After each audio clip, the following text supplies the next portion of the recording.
He's running down the middle by the 50. He's at the 30. Grind Hours. The 20. NFL Top 10. They're chasing him. They're not going to get him. Touchdown! Right now. Unbelievable!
On today's episode of NFL Top 10 right now, we're doing running backs this time. And I've got fellow classmate at Iona. You can find him on Instagram at WTF We The Fans. That's Jacob Cowell. Jake, you were the original person that I thought of when doing the NFL portion of this. And I'm so happy to actually have you on the show and welcome you to the Grind Hours and the Play-by-Play family. Thank you for having me. I'm glad to be on talking running backs today. I mean, it's my specialty is running backs, even though I'm probably the smallest guy you can find that'll talk about running backs right now. And actually, for the first time doing this series, we were so diametrically opposed at 10, we've decided to split it. It's my show. We can do whatever the hell we want. So I'll go first, and I'll give the case for my guy, and then Jake, you'll give the case for yours. Mine at 10 is Damian Harris of the New England Patriots. I hate putting a Patriot on this list, but for what he did in splitting time in that New England backfield, he's a machine. He's the second-rated player on Pro Football Focus when it comes to running backs, and that's insane. All the dudes, he's two behind Derrick Henry. I can't get that out of my head. He didn't have over 1,000 yards, but he had over 800. He's going to be a problem, and Yeah, and he was exciting to watch. I mean, he had this kind of burst of speed when he kind of got into that, past that first level. Right. And quick it was feet. Also slow too. It wasn't like he burst onto the scene. It was just, it was like a bell cow running back. It took a little bit for people to realize who this kid is. I mean, if you were a fantasy football player, you were putting in waiver claims for him early. Yeah, I did. But if you were a guy that just watched football and you didn't really play fantasy, it took a while for you to understand. Maybe you still don't know who this kid is, but you're going to find out next year. He's a really good running back. Like you said, second ranked Pro Football Focus. It gets a little sabermetrical. They do, but just off the eye test, this kid's going to be a good running back for the Patriots. Well, speaking of kids, who's yours at 10? Because I was surprised, very surprised, but give the case for your 10th guy. All right, I'm kind of breaking the cardinal sin of kind of overhyping rookies a little bit, but this is really one of the most exciting running back prospects we've seen in college in a while. And like I told Joe before the show, if Zeke absolutely didn't have a dumpster fire season last year, you kind of have to put him in this spot, but Zeke was absolute trash last season. Couldn't hold on to the football, and he was barely able to hold on to his running back one spot on that Cowboys offense. You kind of saw that, as that O-line got decimated, Zeke's production went down. So At number 10 on my list, I kind of took a splash here. I have Najee Harris, just drafted to the Pittsburgh Steelers. Let me tell you why. I mean, this kid is really poised to be a huge focal point of this offense. He's not just going to be another rookie that you draft to play running back. He's going to be the number one running back of this team. Right off the bat, he's poised to be a huge contributor, not only in the running game that they need desperately. I mean, they had absolutely no running game last year. He's going to be a big portion in that, receiving backfield kind of area. Just look what he did in college, and his workload continued to increase. His freshman year, he had 61 touches. By his senior year, he had 251 touches. Yeah, He he's a grown grinded. man. He was a grown man playing college ball. He grinded to get to where he was. And, over his 4 years at Bama, he averaged 6 yards per carry. He averaged 70 yards per game. He had 46 touchdowns, 3,800 yards. And that most impressive stat is that 6 yards per carry. That plays in the NFL. That's kind of my reasoning there. I know it was wacky. I know it's kind of breaking rules. It's unorthodox. I don't put rookies in just because, I'm a guy that I want to see it twice before I even see it once. But speaking of a guy who's a grinder, go ahead at 9. Oh, grinder is not the word. I mean, this guy is the closest thing you'll get to an old school running back. Chris Carson of the Seattle Seahawks. This dude, I mean, the stats don't jump off the page, really. You have to watch him to understand why he's a great running back. This guy is dirty. He's a grinder. Like I said, the stats don't jump off, but what does jump off, 734 yards after contact last season, 28 broken tackles. Over his 3 years, I mean, it's 4 years, but his first season, he really didn't play that much. So I'll call it 3 years. He has 136 career broken tackles, and he averages 3 yards after contact. That's a lot of yards. Yeah. It's a small number, but that's a lot of yards after contact. That'll get you a first down majority of the time. 734 yards after contact. Not many running backs are even able to get to 700 yards on their own in this league nowadays. The running back by committee is becoming more and more popular. This guy is a true bell cow running back, and he is as close to you that you can get to watching a running back of 10, 20 years ago. 8, Josh Jacobs out in Vegas. I almost said Oakland, but with the Vegas Raiders. I was really down on this guy for a majority of the year. And then right around the, I think it was the London game where he just shut me up. I was like, okay, I need to stop hating on this dude and actually pay attention because he's pretty damn good. And, he single-handedly won the Kansas City game in the fourth quarter for him.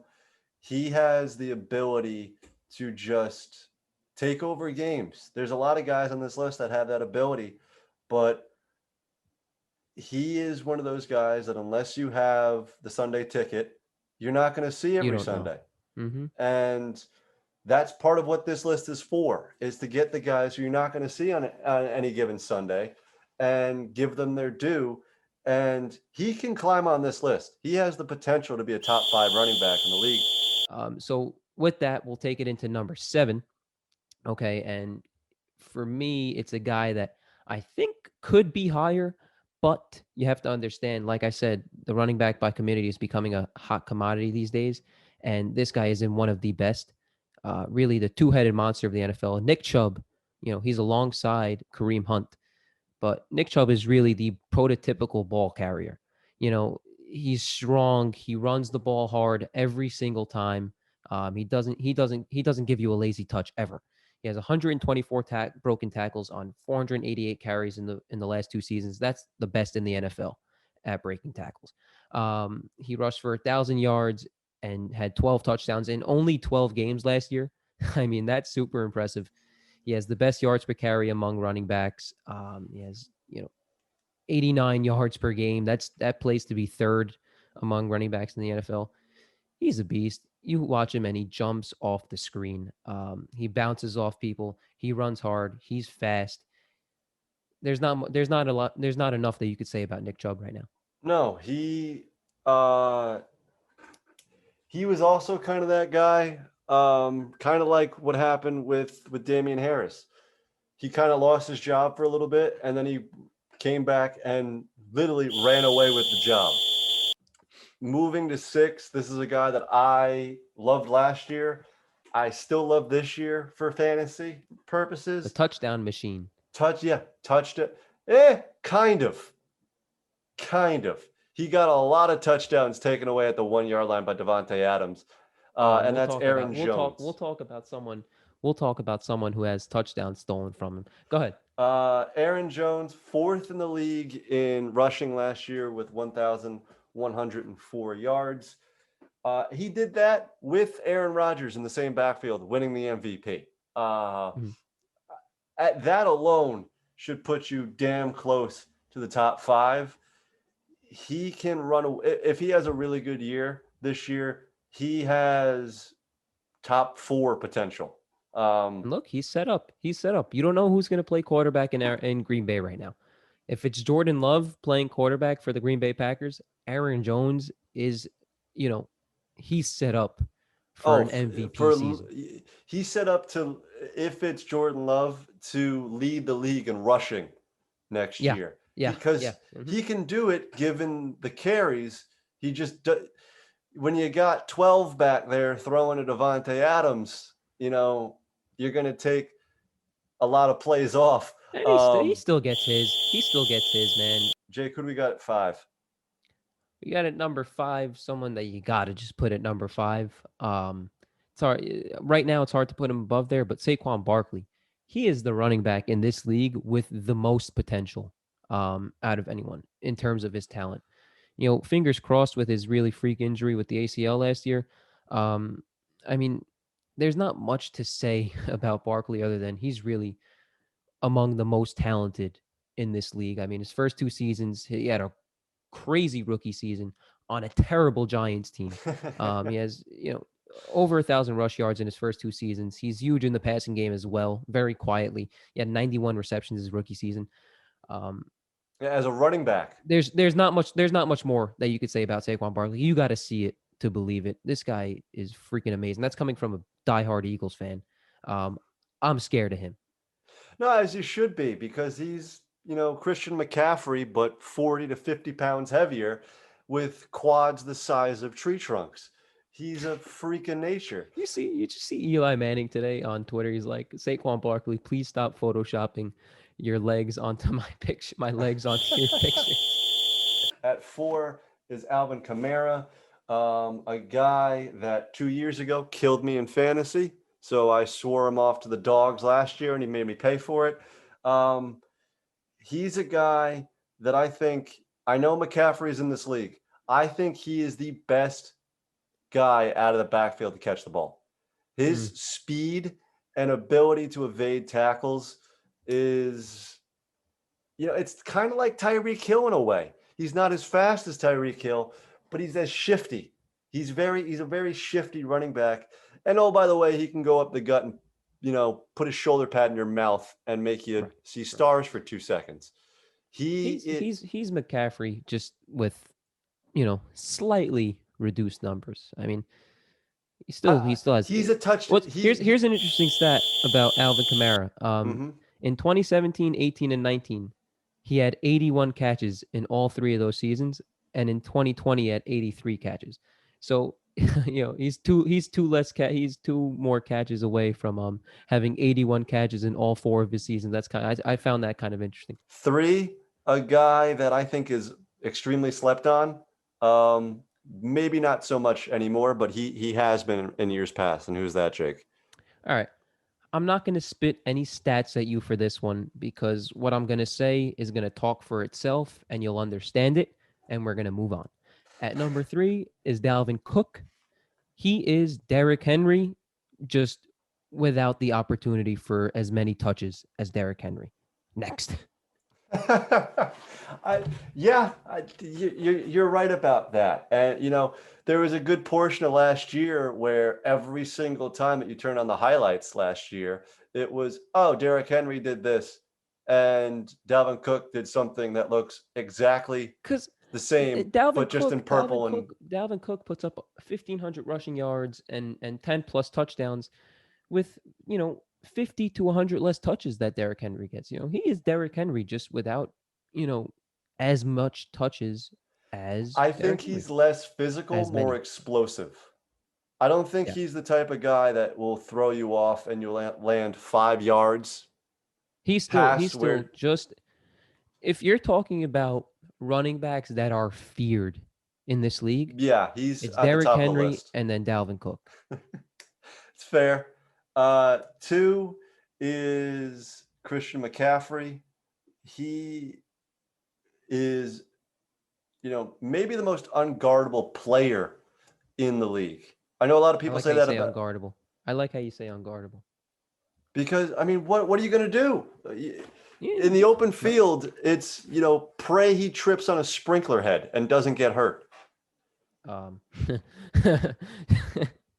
Seriously. Here's the thing about McCaffrey. I watched him, over the last 3 seasons, and I'm like, this guy, unfortunately, he's due for an injury. I thought it was going to come in 2019 where he's going to have that, that just usage injury.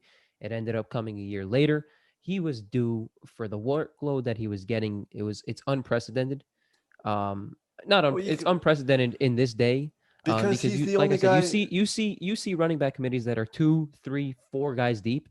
McCaffrey was like, one. You're getting every single touch, dude. It's one. It's a running back room of one. Dude, listen to this stat. In 2019, McCaffrey had 116 receptions. That was good for second behind Michael Thomas, who had 146. This guy had the second most receptions as a to running Michael back. Thomas in 2019 as a running back. Number 1, it has to be Derrick Henry. He is an unstoppable force of nature. Every time he plays, he has a highlight. And he's not just a ground and pound guy and stiff arm and whatever. He rings off big touches by just bulldozing people and getting to the second level. And it's like, how is he so fast sometimes? He has, He has 16 rushes of 20 yards or more. That's the most in the NFL last year. Wow. In 2 seasons, he has almost 3,000 yards after contact in 2 seasons. That makes you laugh. It's video game stuff. Last season, historic season last year, over 2,000 rushing yards. He's the first guy to do it since AP in 2012. He had 5.5 yards per carry. It was third among running backs. He had 17 touchdowns. It led the NFL. He was the best. I'm going to say it. He was the best player in the NFL last year. Wow. Aside from quarterbacks, because because they don't really count. He was the best skill position player in the NFL last year. I mean, honestly, the numbers jump, dude. Yeah, no, racking up 3,000 yards after contact in 2 seasons. That's laughable. I mean, that's just a joke. He is a freight train. He, in every sense of the word, he's fast. He will, if he puts his hand on you, you're landing 5 to 10 yards from where you previously were. I feel like if he'd stiff arm me, I'd have that scar on wherever he stiff armed me for the rest. There would be like a dent where he stiff armed me. If he stiff armed me at the 10-yard line, he put me through the tunnel. It's just so exciting watching him play. I mean, I can't say enough about Derrick Henry. It's just every time you watch him play, and I had him in fantasy last year, and there was times where I'm just begging, please, Derrick Henry, please, big run, big touchdown run. And you get it, you get the 40-yard, 50-yard, 60-yard touchdown. The 99-yard touchdown against Jacksonville was a couple of years ago. Was you watch it, it's like, how does this guy do it? He broke like 7 tackles on the way to a 99-yard touchdown, and he's fast. The guy is fast. He is. And almost at times beyond words. He grinded. Oh yeah, to get to where he is, because when he came into the league, everybody knew, oh, he's this big guy, Derrick Henry, this, that. Who was it? What's his name? Deion Jones, I think. Is Deion Lewis kind of took a lot of touches and receptions and whatever it may be from Derrick Henry in his first couple of years. Once he left, Derrick Henry was a bona fide superstar once he left. Yeah. I mean, he is a bona fide superstar. He's one of the best players. He's in the top 5 of best players in the league, quarterbacks included. I like the list. Just to go over it again, we split at 10 Damian Harris and Najee Harris, 9 Chris Carson, 8 Josh Jacobs, 7 Nick Chubb, 6 Aaron Jones, 5 Saquon Barkley, 4 Alvin Kamara, 3 Dalvin Cook, 2 Christian McCaffrey, and number 1 is the rushing king, Derrick Henry. Derrick Henry.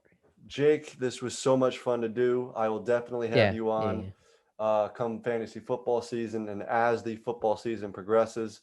Tell the people where they can find you, what you got going on, all that kind of stuff. So I work with a group that is kind of trying to put together a sports fan kind of how do you say, like a sports fan union. You know, you have the players union, you have the ownership groups, you have the general managers and the front offices, and you know, who's the biggest player in sports? It's the fans. I mean, without fans, sports can't go. I mean, maybe for a year it can, as we saw during the pandemic. But I mean, look, the sports fans are the biggest players in the game, directly and indirectly, and they don't get their play in terms of, you know, big decisions to make, even small decisions to make. They get kind of BS kind of input.